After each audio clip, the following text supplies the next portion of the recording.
اس موت نے تمہارے کہ جہاں کہیں تم چھپ جاؤ، لیکن فرمایا موت کے آخری پنجوں سے چھپ نہیں سکتے۔ ایک یہ بات۔ دوسری بات، انسان قبر سے بھاگنا چاہتا ہے تو قبر کو کے اندر ہر حال کے اندر اس نے جانا ہی جانا ہے، قبر میں ہر حال میں جانا ہی جانا ہے۔ اس کی موت ہر حال میں آنی ہی آنی ہے، چاہے یہ سمندر میں ڈوب جائے۔ خالق کائنات تو اس بات پر قادر ہے کہ محشر کے دن چاہے کسی کا ایکسیڈنٹ کے اندر ہر چیز ٹوٹ چکی، کیما کیما بن چکا، خالق کائنات فرمایا جو ہے اس کو بھی زندہ کر دکھائیں گے۔ اور یہ واقعہ قرآن مجید میں ہمارے سامنے اللہ نے پیش فرما دیا۔ تیسرا پارہ ہے نہیں تو کیا پیش فرمایا؟ ابراہیم خلیل اطمینان نصیب ہو جائے۔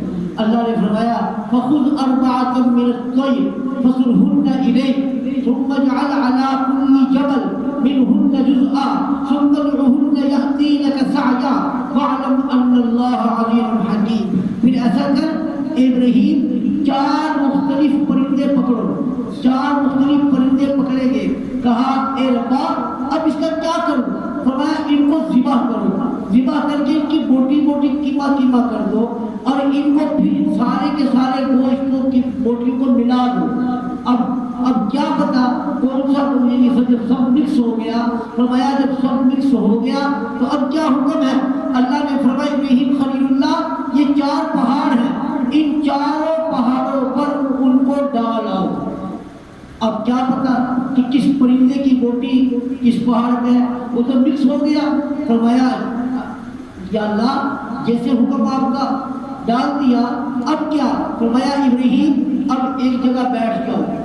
جی ربا اب کیا کرنا ہے؟ فرمایا اب تم ان چاروں پرندوں کو جن کو تم نے ذبح کیا، جن کی بوٹی بوٹی کیما کر دیا، اب ان پرندوں کے نام لے کر بلاؤ، ان نام لے کر بلاؤ۔ تو ابراہیم خلیل اللہ نے ان پرندوں کا نام لے کر بلایا۔ اب وہ جناب جس پہاڑ کے اوپر کسی پرندے کی ٹانگ کسی پہاڑ پر، کسی کا سر کسی پہاڑ پر، کسی پرندے کا جناب آنکھ، اب انہوں نے جب بلایا جن پرندوں کو ذبح کیا، اب وہ پرندے جو ہے ان کا وہ گوشت اب اڑ رہا ہے، اب اڑتا اڑتا ایک دوسرے کے ساتھ جڑ رہا ہے۔ جڑنے کے بعد ہمارا پورا پرندے وہ بن چکے۔ پورے پرندے بننے کے بعد اللہ کی ذات نے ان کے اندر روح ڈالی، روح ڈال کر وہ پرندے اب کیا کرنے لگے؟